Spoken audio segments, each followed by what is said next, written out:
안녕하세요. 2020 학년도 경희대학교 모의논술 특강 자연계 화학 부분을 맡은 경희대학교 이과대학 화학과 하상수라고 합니다. 오늘 강의는요, 첫 번째 문제, 논제 2-1입니다. 이산화황 기체가 산화제가 만날 경우에 산성비의 원인이 되는 강산이 만들어진다. 특히 물에 녹은 상태에서 함께 용해된 염소 기체와 반응할 경우 황산과 염산을 동시에 생성하는 것으로 알려져 있다. 이 반응에 대한 균형이 맞춰진 화학 반응식을 쓰고 산화 및 환원되는 물질을 각각 쓰시오라는 문제입니다. 자, 이 문제는 여러분들 보시는 대로 화학 반응식을 쓰는 문제가 하나가 있고요. 그 다음에 산화 환원되는 물질을 각각 쓰시오라는 두 부분으로 이루어져 있는 문제입니다. 자, 그래서 여러분들 많이 연습을 했겠지만 이 화학 반응식은요, 이산화황이 염소 기체와 만나서 황산과 염산이 되는 반응인데 개수비를 잘 맞춰야겠죠. 그래서 산화수를 고려를 해서 전자의 개수를 고려를 해야 되고요. 그다음에 질량 보존의 법칙에 의해서 원소의 개수도 맞춰야 됩니다. 그래서 양쪽에 산소수를 맞추기 위해서 왼쪽에 물을 추가를 하면요, 여러분들 보시는 것처럼 이와 같은 화학 반응식이 완성이 될 수가 있습니다. 자, 그리고 여러분들 여기 물질의 상태, 가스 내지는 리퀴드, 액체 상태죠. 이런 것을 표시한다는 걸 주목할 필요가 있겠습니다. 자, 그리고 여러분들 이 산화수를 계산을 해 보면요, 황의 경우에 반응 전에는 산소가 -2기 때문에 이 이산화황은 전체적으로 중성이어야 되죠. 그래서 산화수가 반응 전에는 4였습니다. 그리고 반응 후에는 6으로 산화수가 증가했죠. 산화수가 증가하는 경우는 우리는 산화라고 부릅니다. 그래서 산화되는 물질은 이산화황이 되겠습니다. 자, 거기에 비해서 염소 기체의 경우에는 반응 전에는 염소 기체 상태이기 때문에 산화수가 0인 상태가 되겠죠. 그리고 반응 후에는 HCl이 되어서 산화수가 -1이 됩니다. 그래서 0에서 -1로 산화수가 줄어들게 되죠. 줄어들게 되는 경우는 우리가 환원이라고 그러고요. 따라서 환원이 된 화학종은 여러분들 보는 것과 같이 염소 기체가 되겠습니다. 자, 그리고 두 번째 문제로 넘어가면요.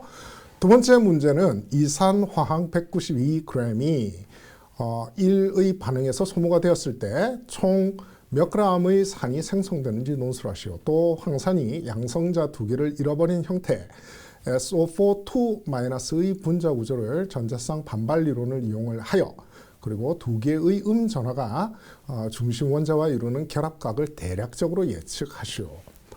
자, 이 문제도 크게 두 문제로 이루어져 있습니다. 그래서 여러분들 보는 것처럼 이산화황 192g이 소모가 되었을 때 산이 총 몇 g이 만들어지느냐는 문제 하고요. 그 다음에 SO4-2-의 분자 구조를 예측하라는 문제인데, 이 문제는 채점을 해보니까 많은 학생들이 실수를 한 게요, 질문이 총 몇 g의 산이 생성되었느냐는 문제예요.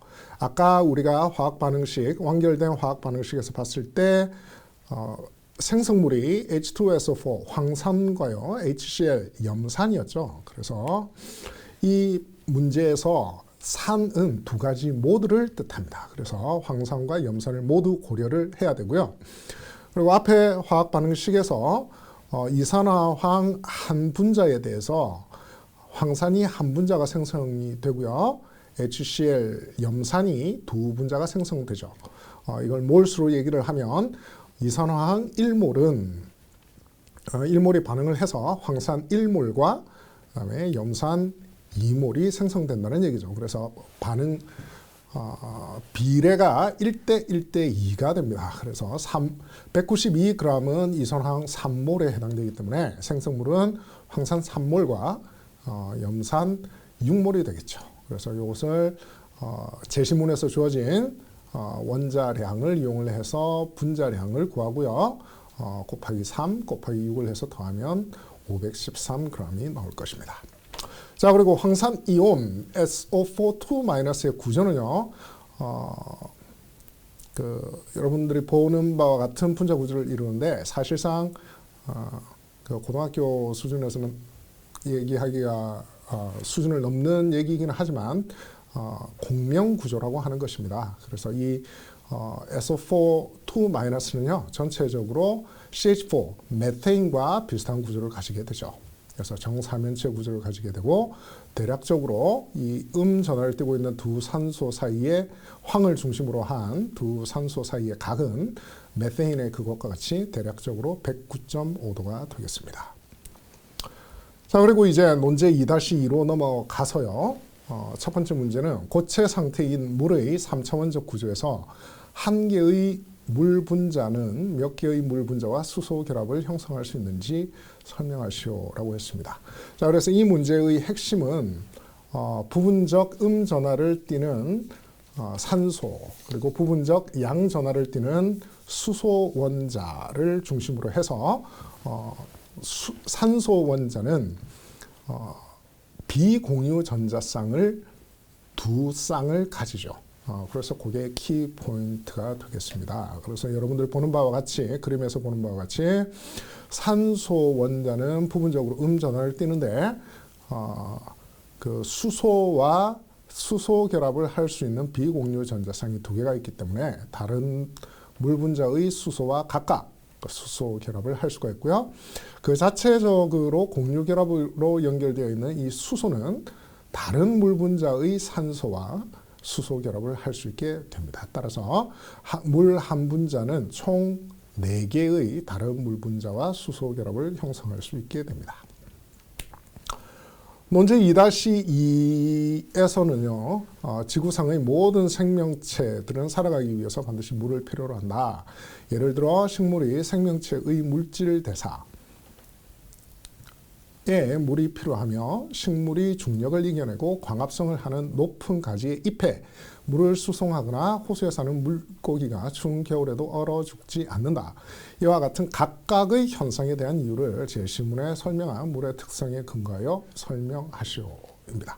자, 그래서 여러분들이 문제에서 주어진 바와 같이 각각의 현상이 몇 가지가 있죠? 생명체의 물질 대상에 물이 필요하다는 현상 하나, 그리고 식물이 중력을 이겨내고 광합성을 하는 높은 가지의 잎에 물을 수송한다. 현상 2개.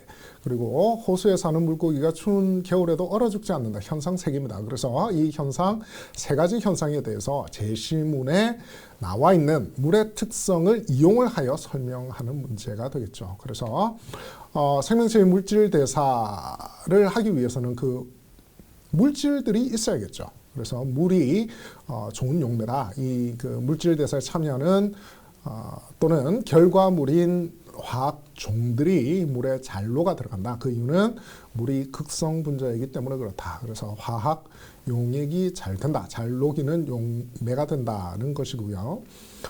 그리고 식물이 중력을 이겨내고 광합성을 할 수 있는 높은 가지의 잎에 물을 수송한다는 것은 물의 모세 혈관 현상, 모세 현상 또는 수소 결합에 의한 모세 현상이라고 얘기할 수가 있겠죠. 그래서 수소 결합으로 인한 물의 강한 응집력 때문에